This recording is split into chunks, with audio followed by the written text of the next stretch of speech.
اعوذ باللہ من الشیطان الرجیم بسم اللہ الرحمن الرحیم الحمد للہ الذی انزل علی عبدہ الکتاب ولم یجعل لہ عوجا قیما لینذر باسا شدیدا من لدنہ ویبشر المؤمنین الذین یعملون الصالحات ان لهم اجرا حسنا ماکثین فیہ ابدا وینذر الذین قالوا اتخذ اللہ ولدا ما لهم به من علم ولا لآبائهم كبرت كلمة تخرج من أفواههم إن يقولون إلا كذبا فلعلك باخع نفسك على آثارهم إن لم يؤمنوا بهذا الحديث أسفا إنا جعلنا ما على الأرض زينة لها لنبلوهم أيهم أحسن عملا وإنا لجاعلون ما عليها سعيدا جرزا صدق الله مولانا العظيم۔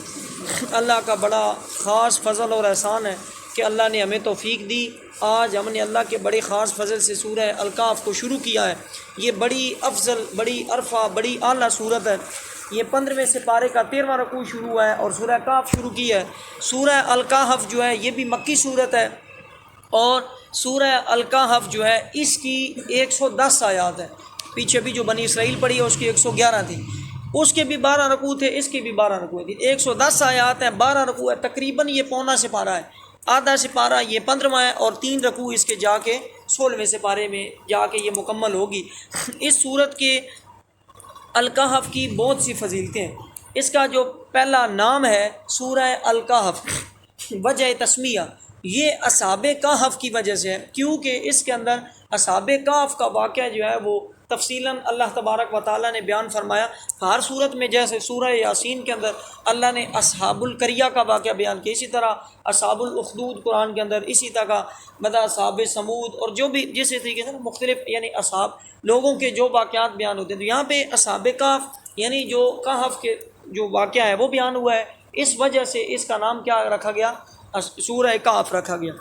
اور اس سورت کی جو فضیلتیں ہیں، بہت زیادہ فضیلتیں ہیں، جن میں سے اس کے نور ہونے کے لیے قرآن پورا ہی نور ہے، لیکن یاد رکھیں سورہ کہف جتنا میں نے پڑھا نا اس کے نور ہونے کے لیے بہت سی۔ ایک روایت یہ پڑھی کہ جو بندہ سورہ کہف کو پڑھتا ہے تو اس کے لیے ایک جمعے سے لے کے مطلب جمعے کو اس کو پڑھنے کا افضل ثواب ہے، تو جمعے والے دن آپ نے پڑھی تو اگلے جمعے تک آپ کے لیے نور روشن رکھا جائے گا اللہ کی طرف سے۔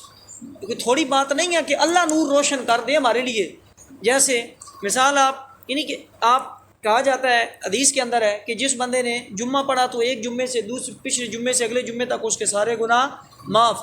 نماز پڑھی زور اور عصر پڑھی تو زور سے عصر تک کے سارے گناہ معاف۔ تو اسی طرح عید سال کے بعد جو پڑھی تو رمضان کے روزے رکھے تو پچھلے سال سے لے کے رمضان، یعنی یہ سارا اللہ کا بہت بڑا ایک فضل اور انعام ہے۔ تو اس کے علاوہ اس کی سورہ الکہف کی 10 آیات کے بارے میں بہت فضیلت ہے، جس میں میں نے 2-3 جگہ، زیادہ تو ویسے یہ میں نے پڑھا کہ پہلی 10 آیات ہیں، بہرحال ویسے 10 آیات واضح نہیں کی گئیں۔ اس کے بارے میں یہ ہے کہ اس کی 10 کئیوں نے کہا پہلی 10، کئیوں نے کہا آخری 10، کہ جی بہرحال پہلی 10 ہو آخری کی 10 آیات جو بندہ پڑھے تو وہ بندہ دجال کے فتنے سے محفوظ رہے گا۔ اور دوسرا یہ جو ہے کہ ہر جمعے کو پڑھیں تو آپ دوسرے جمعے تک ہفتہ پورا، پھر جمعہ آ جائے گا پھر پڑھ لیں، یہ میں ساری زندگی آپ کا چلتا رہے گا۔ تو آپ ساری زندگی جب بھی اگر آپ موجود ہوں اور اگر دجال آ جائے تو آپ اس کے فتنے سے محفوظ رہیں گے اس سورہ کہف کی برکت کے ساتھ۔ اس کے علاوہ ایک روایت نور کی یہ ہو گئی کہ جمعے سے دوسرے جمعے تک، اور ایک روایت یہ ہے کہ اگر اس بندے کو اول اور آخر پڑھے یعنی پہلی 10 آیات اور آخری 10 آیات بندہ پڑھ لے تو اس بندے کا سر سے لے کے پاؤں تک جتنی مطلب ہمارا جسم ہے اتنا بندے کے لیے نور روشن ہوگا۔ اور اگر کوئی بندہ اس پوری صورت کو پڑھ لے 110 آیات اور 12 رکوع پوری صورت پڑھے تو اس بندے کے لیے ایک روایت ہے کہ جہاں بندہ ہے یہاں سے لے کے خانہ کعبہ تک اس بندے کے لیے نور روشن ہوگا۔ اور ایک روایت یہ ہے کہ بندے سے لے کے آسمان کی بلندیوں تک اس کے بندے کے لیے نور روشن کیا جائے۔ یہ کتنی نور کی اس کی ساری روایتیں ہیں کہ ایک جمعے سے دوسرے جمعے تک، سر سے پاؤں تک، بندے سے خانہ کعبہ تک یا بندے سے آسمان تک۔ تو یہ ساری اس کی اور دجال سے فتنے سے محفوظ ہونے کے لیے یہ مختلف روایات تھیں جو میں نے پڑھی اس صورت کے بارے میں۔ اور ایک بڑا مشہور واقعہ اس صورت کے حوالے سے کہ ایک صحابی ایک دفعہ اپنے گھر میں سورہ کہف کی تلاوت کر رہے تھے تو انہوں نے کیا دیکھا، ابھی یہاں پہ جو میں نے پڑھا اس میں جانور کا ذکر نہیں ہے، بس ایک جگہ گھوڑے کا ذکر آتا ہے، واللہ عالم گھوڑا تھا، خچر تھا، اونٹ تھا، جو بھی جانور تھا، ہم نے مقصد سمجھنا ہے اس کی۔ جانور تھا ان کے گھر میں بندھا ہوا. تو جب وہ صحابی سورت کی تلاوت فرما رہے تھے تو وہ گھوڑا جو ہے نا وہ اچھلنا شروع کر دیتا تھا، کودنا شروع کر دیتا یا جو بھی جانور تھا. اور انہوں نے دیکھا کہ اس کے اوپر ایک سائباں ہے، سایہ ہے.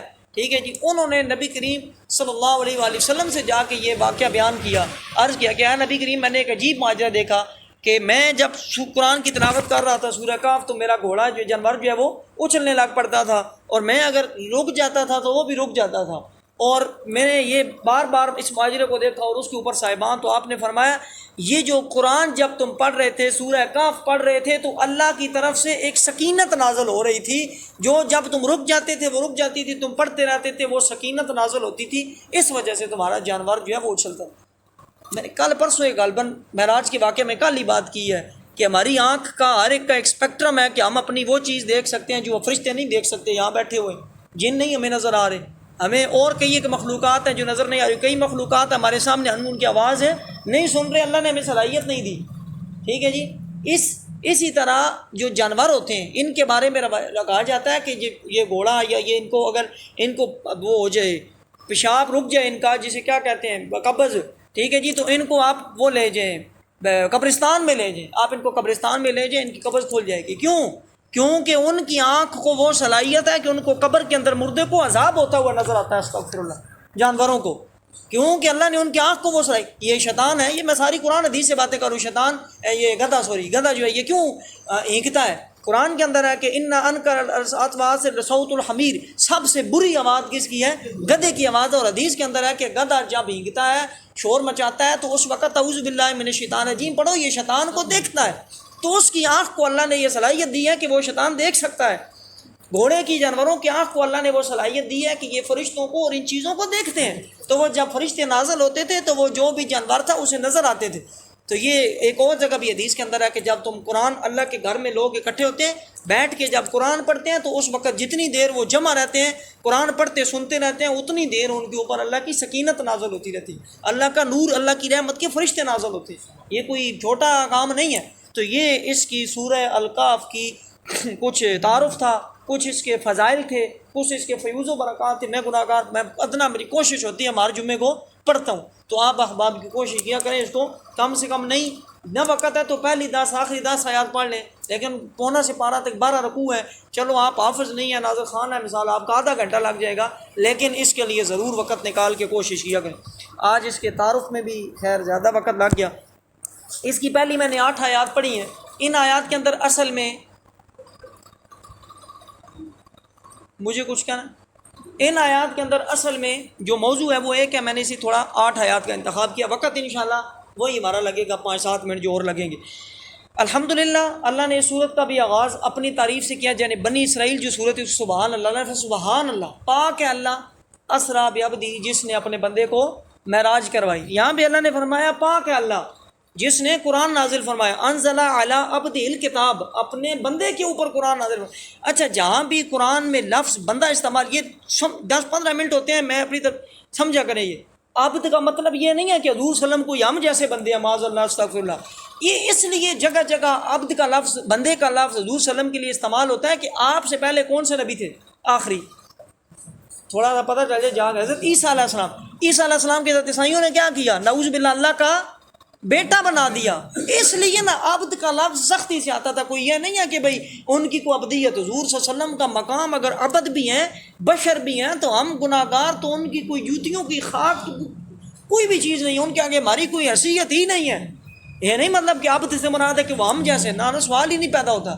ٹھیک ہے جی. تو عبد سے مراد ہے کہ وہ بار بار نعوذ باللہ اللہ کے ساتھ جا کے ملا دیتے تھے. تو یہ نہ ہو کہ یہ بھی حضور کو اللہ نے فرمایا کہ یہ انسان ہے اور اللہ وحدہ لا شریک ہے، اللہ کے ساتھ کوئی شریک نہیں. تو پاک ہے وہ اللہ، سب خوبیاں اللہ کو ہیں، جس نے اپنے بندے پر کتاب نازل فرمائی اور اس میں اصلاً کجی نہ رکھی. ولم یجعل لہ عوجا، اس میں کسی قسم کی جو ہے نا کوئی خامی، کوئی گنجائش، کوئی اس طرح کی چیز باقی اللہ تبارک و تعالیٰ نے نہیں رکھی. کہ الحمدللہ الذی انزل علی عبدہ الکتاب. کیونکہ اللہ نے آگے اسی قرآن کی ذکر فرما رہا ہے. قرآن کے آگے احکامات اللہ نے، اور کفار اور مشرکین کے اعتراضات کیا تھے کہ نعوذ باللہ حضور صلی اللہ علیہ وسلم قرآن ہے اپنی طرف سے گھڑتے ہیں. تو اللہ نے شروع میں ہی یہ فرما دیا کہ یہ جو قرآن ہے، یہ آگے 110 آیات جو بیان ہونی ہے، یہ ساری کی ساری جو ہے نا اللہ کی نازل کرتا ہے. اس میں کوئی دوسری بات نہیں ہے، تمام تعریفیں اللہ کے لیے جس نے اپنے محبوب بندے پر کتاب عظیم نازل فرمائی اور اس میں کوئی کجی نہیں رکھی، کوئی عیب نہیں ہے، کوئی کمی نہیں ہے، ٹھیک ہے جی۔ یہ ہر طرح کے عیب سے حق، جیسے پچھلے میں کہ حق کا کتاب، حق کا مطلب ہے بالکل سچ کے ساتھ، قیما لینذر باسا شدیدا من لدنہ، اور یہ عدل والی کتاب اللہ کے سخت عذاب سے ڈرانے والی ہے، ٹھیک ہے جی، سیدھا اور معتدل، تاکہ وہ اللہ کی طرف سے شدید عذاب سے ڈرائے۔ کس کو ڈرائے؟ اور مومنوں کو جو نیک اعمال کرتے ہیں خوشخبری سنائے، جو اللہ کو نہیں مانتے ان کو کیا کرے؟ ڈرائے، ڈر سنائے۔ حضور صلی اللہ علیہ وسلم کو پچھلی صورت میں فرمایا کہ آپ کا کام ہے بشیرہ و نذیرہ، خوشخبری سنانا اور ڈرانا، جو نہیں مانتے ان کو ڈرانا اور جو مانتے ہیں ان کو خوشخبری سنانا۔ کس چیز کی خوشخبری؟ جو نیک کام کرتے ہیں، وَيُبَشِّرُ الْمُؤْمِنِينَ الَّذِينَ يَعْمَلُونَ الصَّالِحَاتِ أَنَّ لَهُمْ أَجْرًا حَسَنًا، ان کے لیے بہت اچھا ثواب ہے، بہت اچھا اجر ہے۔ جو نیک اعمال کرتے ہیں، اللہ نے فرمایا نیک اعمال کیا ہے؟ سیدھا سیدھا اس کے لیے جنت ہے، اس کے لیے رب کی رضا ہے، اس کے لیے اللہ تبارک و تعالیٰ کا دیدار ہے، اس کے لیے جنتی خدام ہے، اس کے لیے جنتی حوریں ہیں، اس کے لیے جنت میں نہریں ہیں، اس کے لیے جنت کے میوجات ہیں۔ اور جو نہیں مانے گا اس کے لیے اللہ معاف فرمائے جہنم ہے، ماں کسی نفی ابدا، جس میں ہمیشہ رہیں گے۔ اب چاہے جہنم والے ہیں وہ بھی اس میں ہمیشہ رہیں گے اور جنت والے ہیں تو وہ بھی اس میں ہمیشہ رہیں گے۔ وَيُنذِرَ الَّذِينَ قَالُوا اتَّخَذَ اللَّهُ وَلَدًا، اور ان کو ڈرائے جو کہتے ہیں کہ اللہ نے اپنا کوئی بچہ بنا لیا۔ استغفر اللہ، میں نے ابھی عبد کی بات کی نا شروع میں، یہ اس لیے کہ وہ عیسائی، ابھی پہلے اللہ نے کفار کا ذکر کیا کہ جو نہیں مانتے وہ کدھر جائیں گے؟ جہنم میں، اور جو مانتے ہیں وہ کدھر جائیں گے؟ جنت میں۔ اب ایک تیسری کیٹیگری، ایک ہے مسلمان، ایک ہے کافر، اب آگے یہودی اور عیسائی۔ تو یہودی جنہوں نے عزیر علیہ السلام کو اللہ کا بیٹا کہا، نعوذ باللہ، اور عیسائی جنہوں نے عیسیٰ علیہ السلام کو اللہ کا بیٹا کہا، تو اس میں وہ دونوں آگے۔ ان کو ڈرائے جو کہتے ہیں کہ اللہ نے اپنا کوئی بچہ بنایا، نعوذ باللہ، یعنی ان کو بھی ڈرایا جائے اس کتاب کے ذریعے کہ اللہ کا کوئی بچہ نہیں ہے۔ قل هو اللہ احد، اسی لیے سورہ اخلاص کو قرآن کا تہائی کہا گیا کہ 3 دفعہ سورہ اخلاص پڑھی، دیکھ پورا قرآن ہے۔ اور اس بارے میں ما لہم بھی من علم ولا لآبائہم، اس بارے میں نہ وہ کچھ علم رکھتے ہیں نہ ان کے باپ دادا، کہ وہ عیسیٰ علیہ السلام کو، عزیر علیہ السلام کو اللہ کا بیٹا کہتے ہیں۔ اس کی سند یا علم نہ ان کے پاس ہے نہ ان کے کسی بڑے باپ دادا سے ملی ہے کہ عیسیٰ علیہ السلام اللہ کے بیٹے ہیں یا عزیر علیہ السلام اللہ کے بیٹے ہیں۔ کبرت کلمۃ تخرج من افواہہم، کتنا بڑا بول لوگ بولتے ہیں جو ان کے منہ سے نکلتا ہے، ٹھیک ہے جی۔ یعنی ان لوگوں کو ڈرائے جو کہتے ہیں کہ اللہ نے لڑکا بنا رکھا ہے، اس کا کوئی علم انہیں نہ ان کے باپ دادا کو تھا۔ کتنا بڑا بول ہے جو ان کے منہ سے نکل رہا ہے، وہ جھوٹ کے سوا کچھ بھی نہیں کہتے۔ توبہ استغفار۔ ایک جگہ اللہ نے اس چیز کو، شرک کو، جو یہ کہتے ہیں نعوذ باللہ اللہ کا بیٹا ہے، اللہ نے فرمایا کہ یہ اللہ کو گالی دیتے ہیں۔ یہ حدیث کے غالباً الفاظ تھے یا قرآن کے مجھے بھی یاد نہیں، کہ یہ اللہ کو گالی دینے کے برابر ہے۔ کوئی یہ کہی کہ نعوذ باللہ استغفر اللہ اللہ کا بیٹا ہے یا اللہ کی بیٹیاں ہیں، یہ اتنا، یعنی آپ کو اگر کوئی گالی دے تو کتنا بندے کو وہ ہوتا ہے، اس اللہ تبارک و تعالیٰ کو اتنا برا لگتا ہے کہ کوئی یہ کہے۔ کتنا بڑا بول ہے جو ان کے منہ سے نکلتا ہے، نرا جھوٹ کہہ رہے ہیں۔ آخری 2-3 آیات، فلا اللہ کا باخر نفسک علی آثارہم، تو کہیں تم اپنی جان پر کھیل جاؤ گے ان کے پیچھے اگر وہ اس بات پر ایمان نہ لائیں غم سے۔ نبی کریم صلی اللہ علیہ وسلم بار بار یہودی، عیسائی اور مشرکین کے لیے روتے تھے اللہ کے بعد، رو کے، اللہ جی یہ ایمان کے۔ اب بھی حضرت عمر رضی اللہ تعالیٰ عنہ کی شہادت گزری ہے، یہ یکم محرم کو، ٹھیک ہے جی۔ حضرت امام حسین کی ابھی شہادت آگے آ رہی ہے۔ حضور صلی اللہ علیہ وسلم نے کیا دعا فرمائی؟ سب نے مشہور سن رکھی، اللہ جی یا عمر بن خطاب اور یا عمر بن غالباً شام تھے، ابو جہل کا کیا نام تھا، اس میں بھی عمر آتا ہے، ادھر بھی عمر آتا ہے۔ حضور نے فرمایا ایک کسی عمر سے نا دین کی مدد، اللہ تبارک و تعالیٰ نے عمر بن خطاب کو لے آیا، ٹھیک ہے جی۔ تو اللہ نے تو دعا کی تھی، اب اس میں ابو جہل بھی تھا اور اس میں عمر بن خطاب بھی تھا۔ تو ابو جہل، اللہ نے فرمایا ان کے دلوں کے اوپر مرض ہے، روگ ہے، ان کے دلوں پہ مہر لگی ہوئی ہے۔ تو یہاں بھی اللہ فرما رہا ہے، حضور صلی اللہ علیہ وسلم بار بار روتے تھے کفار کے لیے، مشرکین کے لیے کہ یہ جہنم میں نہ جلے نہ جلے۔ اللہ نے فرمایا ان کے پیچھے اپنے آپ کو کیوں رو کے اپنا حال جو ہے وہ خراب کر رہے ہو، کیوں اپنے آپ کو، تم کہیں تم اپنی جان پر کھیل جاؤ گے۔ کیوں؟ قرآن کے اندر اللہ نے فرمایا کہ جو حضور صلی اللہ علیہ وسلم ہے نا، یہ مومنوں پر ان کی جانوں سے بھی افضل، حریص، پھر ایک اور جگہ حریص علیکم، مومنوں کے لیے کیا رکھتے ہیں؟ حرص رکھنے والے۔ تو حضور صلی اللہ علیہ وسلم تمام انسانوں کے لیے حرص رکھتے ہیں، کیونکہ آپ رحمت للعالمین بنا کے بھیجیں، تمام کے لیے، کوئی کافر ہے، مشرک ہے، دریا ہے، یہودی ہے، عیسائی ہے، تو حضور روتے تو اللہ نے فرمایا محبوب ان کے پیچھے کیوں روتے ہو، ان کے پیچھے کیوں اپنی جان کے اوپر وہ کر رہے ہو، اپنی جان کو تکلیف میں ڈال رہے ہو، جنہوں نے نہیں لانا انہوں نے ایمان نہیں لانا، ان کے پیچھے اگر وہ اس بات پر ہے کہ ایمان نہیں لائیں گے تو غم نہ کرو ان کے بارے میں۔ آخری آیت، بے شک ہم نے، اللہ نے دوبارہ زمین کا ذکر فرمایا کہ بے شک ہم نے زمین کا سنگار کیا، یعنی زمین کو خوبصورت بنایا، جو کچھ اس پر ہے کہ انہیں آزمائیں ان میں کہ کس کے کام بہتر۔ اللہ نے زمین بھیجے ہیں، مومن بھی ہیں، مشرک بھی ہیں، یہودی بھی ہیں، عیسائی بھی ہیں، تمام انسان اللہ نے بھیجے ہیں، فقط مقصد ایک ہے۔ اس کو سورہ ملک، تبارک الذی بیدہ الملک وہو علی کل شیء قدیر الذی خلق الموت والحیاۃ لیبلوکم، کہ آزمائش کرے کہ تم میں اچھے کام کون کرتا ہے۔ نبی کریم صلی اللہ علیہ وسلم کی حدیث کا مفہوم آپ نے فرمایا کہ یہ جو زمین ہے اس کو اللہ نے خوبصورت بنایا ہے، لیکن اللہ نے یہاں پہ آزمائش کے طور پہ کہ یہاں پہ کون رہا کہ اچھے عمل کرتا ہے، کون ہے برے۔ اور دوسرا حضور نے فرمایا کہ عورتوں کی بھی خوبصورتی ہے مرد کے لیے، تو عورت کو بھی حضور صلی اللہ علیہ وسلم نے فتنہ فرمایا کہ یہ زمین کی خوبصورتی، اس سے بھی بچاؤ اپنے آپ کو، یہ فانی ہے، ایک دن ختم ہو جانی ہے۔ اور دوسرا فتنہ عورتوں کا ہے، عورتوں سے اپنے آپ کو بچاؤ کہ بندہ عورت کی خوبصورتی یا عورت کی اس چکر میں اس کے پیچھے پڑ کے اپنے ایمان کو ضائع کر لیتا ہے۔ تو حضور نے فرمایا بنی اسرائیل کا بھی اندر بھی عورتوں کا فتنہ تھا، تو تمہیں بھی میں یہ کہتا ہوں کہ تم اپنے آپ کو عورتوں کے فتنوں سے بچاؤ۔ وَإِنَّا لَجَاعِلُونَ مَا عَلَيْهَا صَعِيدًا جُرُزًا، بے شک جو کچھ اس پر ہے، اس زمین کے اوپر، ایک دن ہم اسے پٹ پر میدان کر چھوڑ دیں گے، سارا ختم کر دیں گے، تباہ و برباد کر دیں گے۔ مَا عَلَيْهَا صَعِيدًا جُرُزًا، آسان لفظوں میں اس کا میں نے اس لیے ادھر بھی ترجمہ کھولا ہوا ہے کہ یہ بے شک ہم ان تمام چیزوں کو جو اس زمین پر ہیں بنجر بنا دیں گے، بنجر میدان بنا دیں گے، یعنی جو زمین ہے اس کی، جو تم اس کے پیچھے اس کی خوبصورتی میں اپنے ایمان کو خراب کر رہے ہو اور اس کو اپنا آخری اوڑھنا بچھونا سمجھی بیٹھے ہو، تو یہ آخری نہیں ہے، یہ زمین